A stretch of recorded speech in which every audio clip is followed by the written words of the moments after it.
Hello guys, it's Teenage DC Fan back with another video, and in this video I will be doing my review for the first season of Titans. So this first season actually came out like almost a year ago. Um, yeah, October 12th, 2018, and the second season literally starts next month.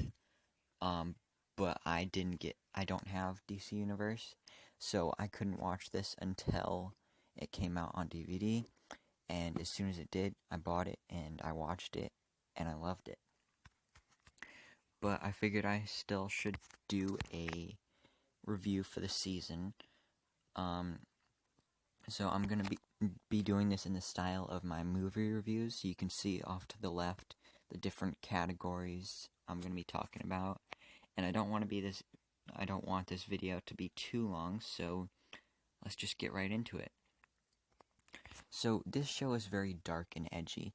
It's definitely rated R. Like, there's a lot of violence, like a lot of blood, a lot of swearing. Like, they say the F word a lot, but I feel like they say it just because they think it's cool. But it's not. I honestly don't like it at all. I'd prefer them not to do that, but I guess it makes them feel dark and edgy, I guess. And I don't really know how to feel about the dark edginess of this. Like, for the first couple episodes, I really didn't like it. But as the episodes went on, I started to get used to it, and I kind of like this new version of the Titans because, like, I'm used to watching the cartoons like Teen Titans and Teen Titans Go, and those are very light-hearted and they're comedic shows. And this has some comedic moments in it, but it's very dark and completely different from that. Now, just moving on to the characters, which is pretty much all I'm talking about in this review. So starting off with Dick Grayson. I feel like this show is very heavily featured around Dick Grayson. And I kind of have a problem with that because the show's called Titans, not Dick Grayson. So they're kind of making it like it's the Dick Grayson show, and he's just, and then like the rest of the Titans are just side characters. So I don't really like that. Like the last episode of the season, Dick Grayson was in the whole episode, and then the rest of the Titans were in it for like one scene, which lasted like 30 seconds. So that kind of sucked. But the actor that plays Dick Grayson, I can't remember his name right off the top of my head here. Let's see, it's Brenton Thwaites. He makes a really good Dick Grayson. Like, I can really tell that this is Dick Grayson. Like, you see him and you think of Dick Grayson. I like how they were doing his story though. Going very much off of his origin. How he was a circus acrobat, and of course his parents died. And it showed like his relationship with the strongman guy. I really liked that. Oh yeah, by the way, in case you haven't figured it out yet, this is a spoilers review. So if you haven't seen the first season of Titans yet, then don't watch this because it has spoilers. But I also liked how Dick was kind of like a mentor and a father figure to Rachel towards the beginning. And he didn't want the responsibility, so he tried to, sell her off to Hank and Dawn, which, that was a pretty jerky move. But yeah, I like his character, but I just feel like they need to focus a lot less on him, because like I said, the show is called Titans. It's not called Dick Grayson. So it's supposed to be about the team, not just Dick. But moving on to Rachel Roth. So Rachel is basically like the secondary main character because pretty much the whole season is about her and Dick, basically. because there's everything going on with Dick, and then, like, with Dick's past, and then there's everything going on with the present with Rachel. Be- be- because, of course, her mother was shot, or at least who she thought her mother was, and then, so of course she thinks her mother's dead, and then she finds out she has these powers and she can't control them, and then after that she finds out that her mother's not dead because the one that was shot wasn't even her mother, so she finds her new mother, well, her like actual mother, and then in the end, it turns out that she was just manipulating her and using Rachel just so that she could get Trigon out of the stupid mirror thingy. But I really liked the way that they did Raven. It was interesting to see her powers. And like I said, pretty much my only experience with the Titans is from the cartoons, and those don't really like inform me much about their origins and how they got their powers and stuff. So that's one of the things I like about this show, because I'm finding out more about these characters. Now moving on to Coriander, and I spelt it wrong off to the left, but yeah. So this was an interesting take on Starfire. That's the best way to say it, I guess. So she, well, her look, I liked her outfit, kind of. Well, I didn't really like her at all, like the Starfire Coriander character. Her hair was what threw me off the most, and I mentioned this in my breakdown for the Season 2 trailer. It just looked wrong, not necessarily the color, but just the poofiness and curliness, because Starfire's never had curly hair, and definitely not poofy hair like that. So I'm glad that they're changing it for the second season. I'm really looking forward to that. But then as for her actual outfit, I mean, it made sense, but so it was supposed to be like an undercover outfit, but at the same time it didn't make sense because, like, why would she keep wearing that throughout the whole season? Like, why would she wear a fur coat? The fur coat I didn't like. You know, the actual purple outfit wasn't bad because her actual superhero outfit is purple. So I was fine with that. And then I didn't like her story either, because I wish they would have done it more like it was in the comics and in the cartoons and stuff. How, like, her spaceship crashed onto the planet because she was exiled from her planet, and then the Titans find her and take her in. I would have really preferred if they did that, but instead what they did was make her out to be pretty much just a normal human person who didn't remember anything and had no memory of her past, and didn't know anything other than the fact that she had to pursue Rachel, and that she was looking for her. And then eventually she learns that she is a princess from the planet Tamaran, and she's on a mission to stop Rachel from causing the destruction of her planet. That's a really stupid storyline. So I kind of didn't like that. Now, finally, Gar Logan, aka Beast Boy. So he's my favorite character on this show, and Beast Boy's always been my favorite character from the Titans. So I'm honestly not surprised that he's my favorite character on this show. Because, like, everybody else is so dark and brooding, like, especially Dick and Rachel and Corey. But then Gar is, like, completely different.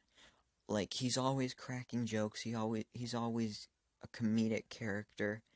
And then even on top of that, he doesn't feel right killing people. He doesn't want to kill people. And when he killed that scientist guy, he felt guilty about it, and he just felt wrong about doing it. And that's what I liked so much about his character.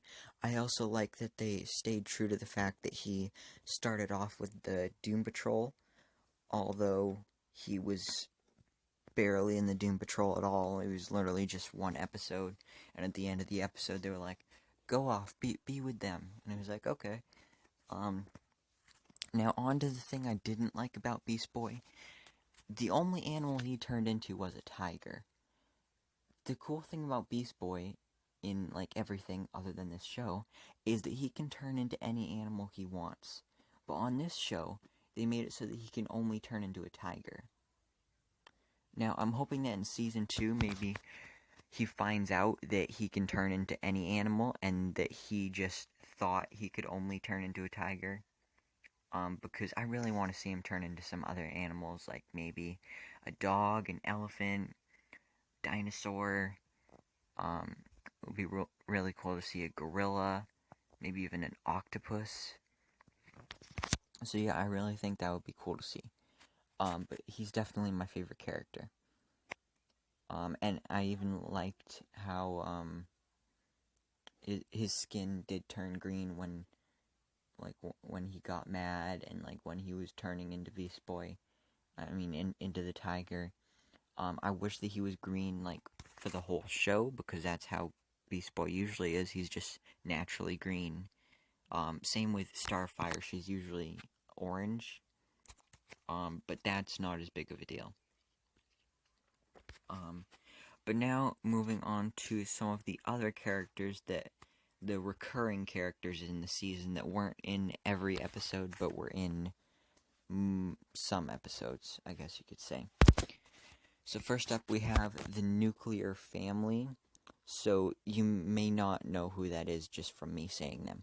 So it's basically that family of people that were like being mind controlled and acted like they were just a happy family that were after Rachel. And so they didn't have a very big role in this season because, you know, their heads got blown up. But it was still cool to see them because I didn't even know that they were on the show.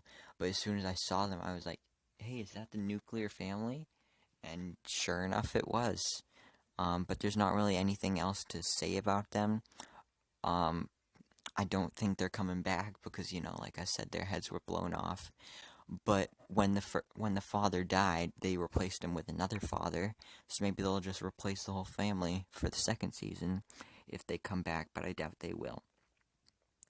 Now moving on to Hawk and Dove. So I really like the story that they did. They had 2 episodes that featured them.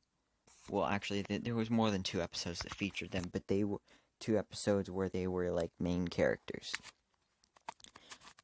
So the first episode that they were in, it was literally called Hawk and Dove. And I really like these characters.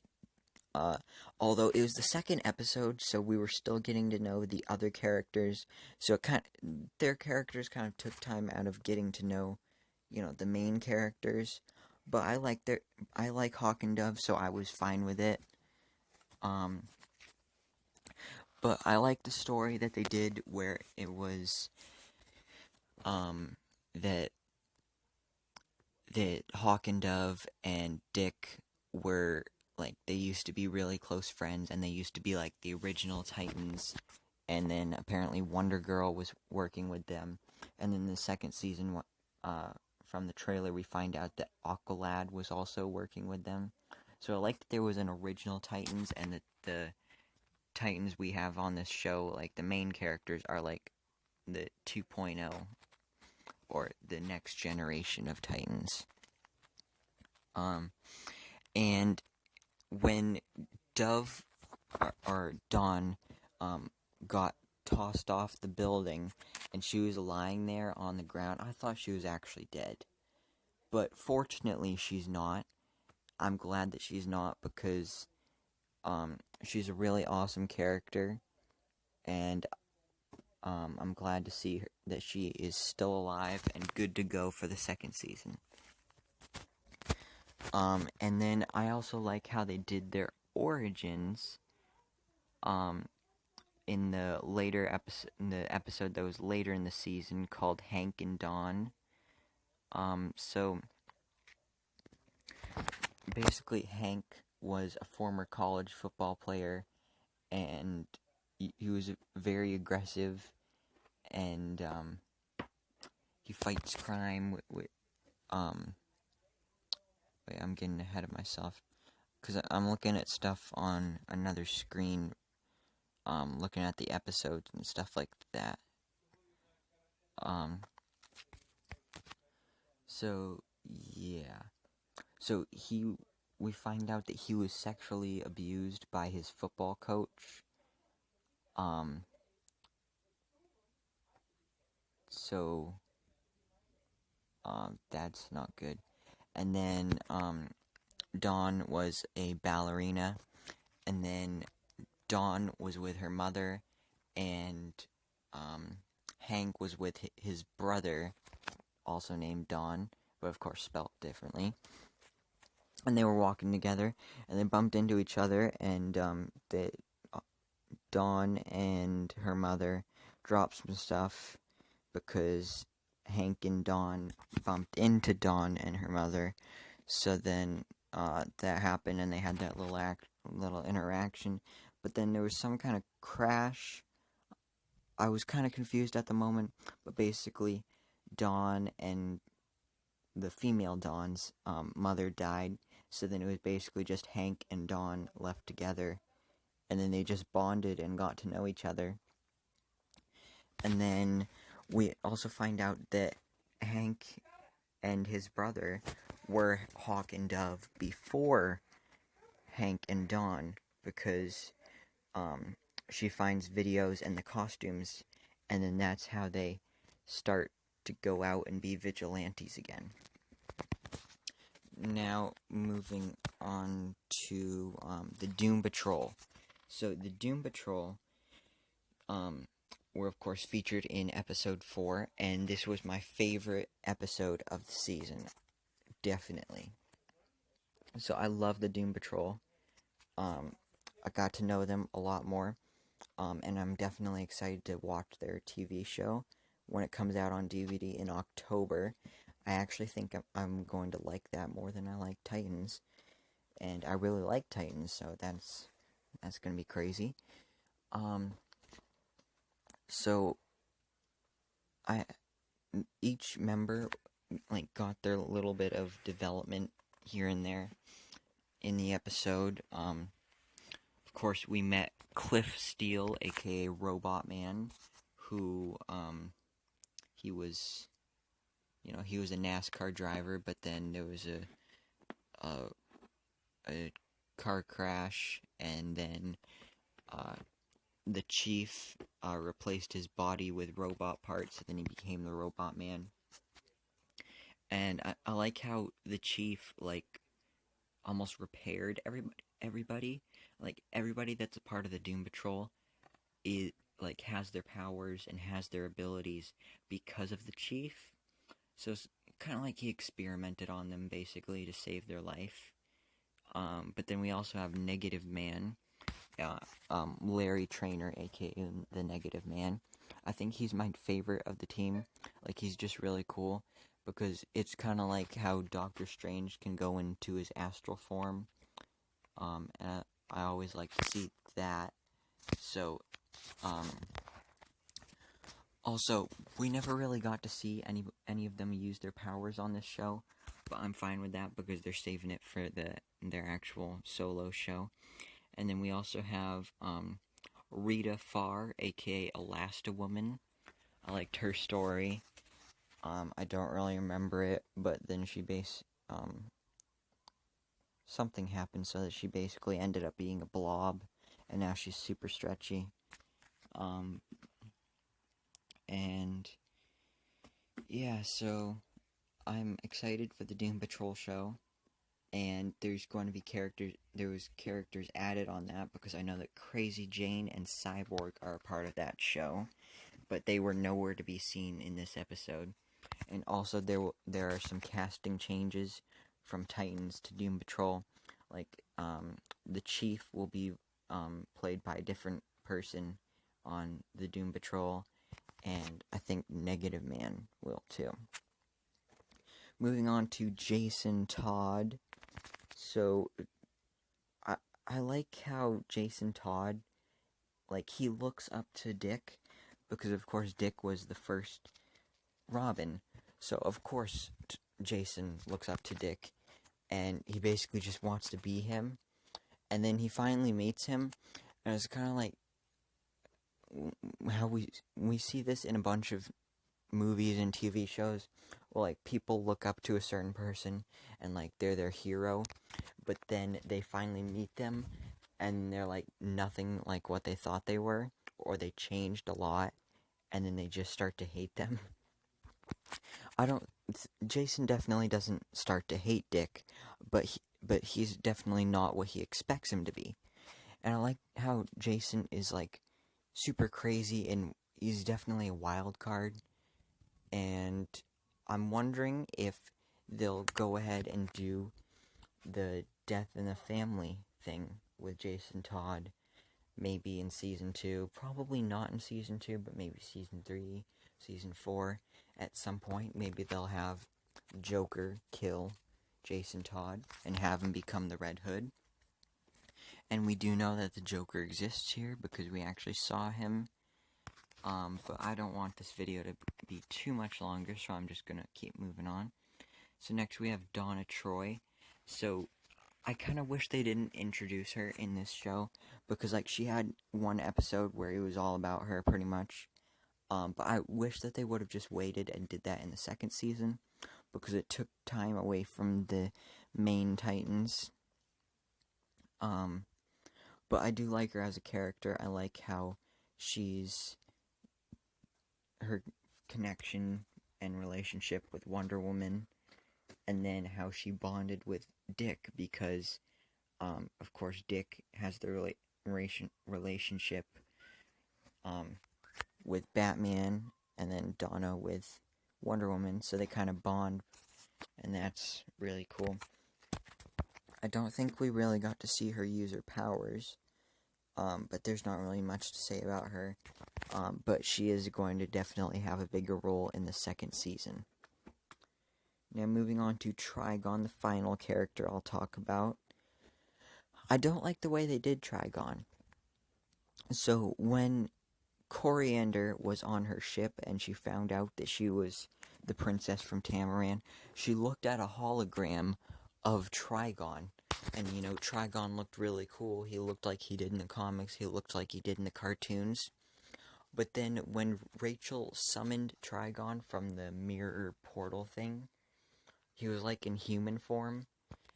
And then I'm just sitting there like, why do you do this, Titans? We don't want to see Trigon in human form. We want to see him in, you know, his devil beast mode form or whatever. And it's kind of like what they did with Brainiac on Smallville.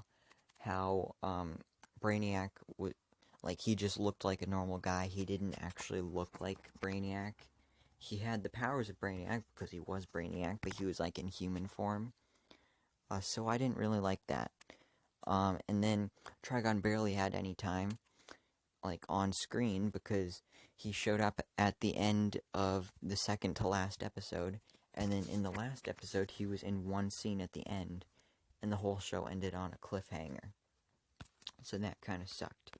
Now moving on to the season finale. This was also a very good episode. I think it'd be my second favorite episode after the Doom Patrol episode. And that's because, of course, Dick went to Gotham because Batman was killing his enemies and he was finally going to kill the Joker. And it was a cool episode because you got to see, like, Two-Face was dead, the Riddler was dead, the Ventriloquist was dead, and then Batman finally killed the Joker too.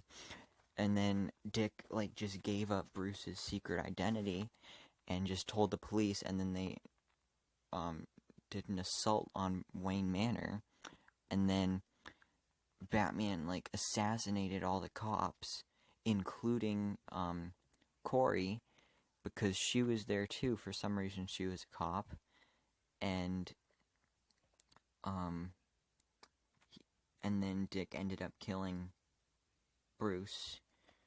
And the thing I like about this dream the most is, like, at the beginning, how it was, like, his perfect life.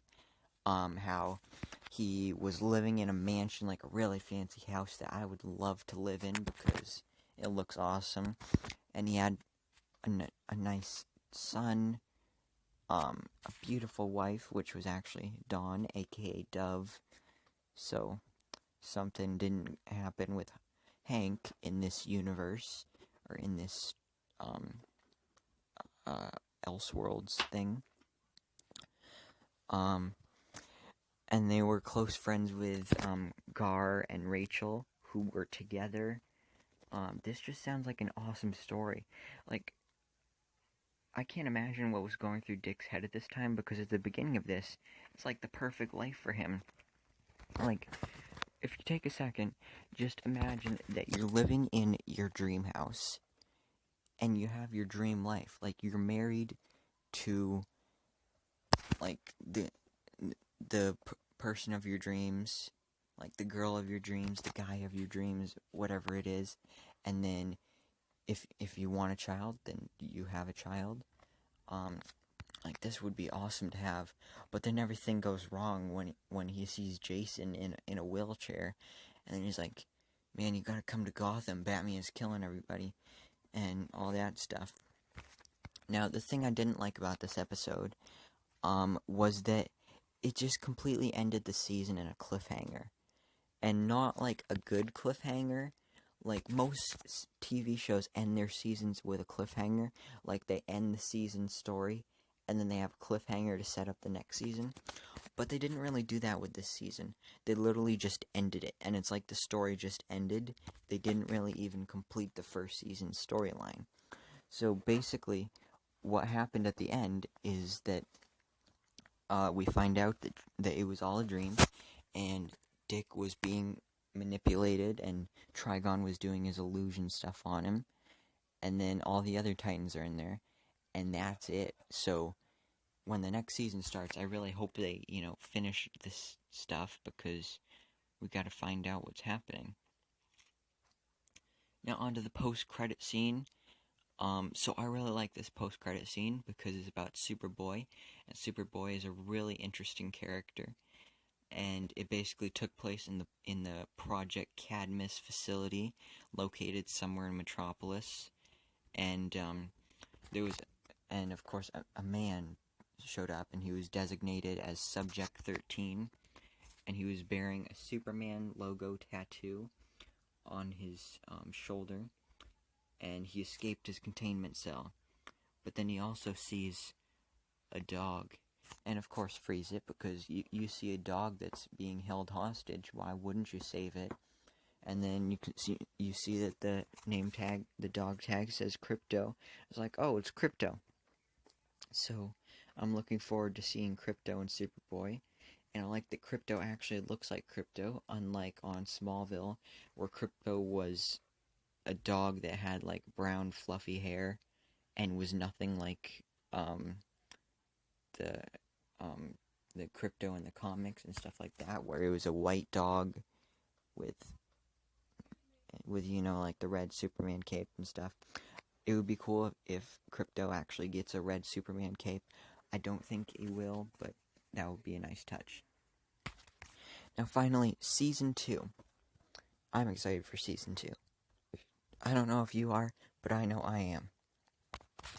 So, we, of course, just got the second season's trailer dropped, and I did a breakdown on that, so go check that out if you haven't seen it yet. And I'm really hyped for the second season. There was definitely some setup, of course, with Hawk and Dove, Donna Troy, aka Wonder Girl, Superboy, of course, and then, of course, the major cliffhanger that we had going on. But yeah, this is my review for Season 1 of Titans. Let me know what you thought down in the comments below.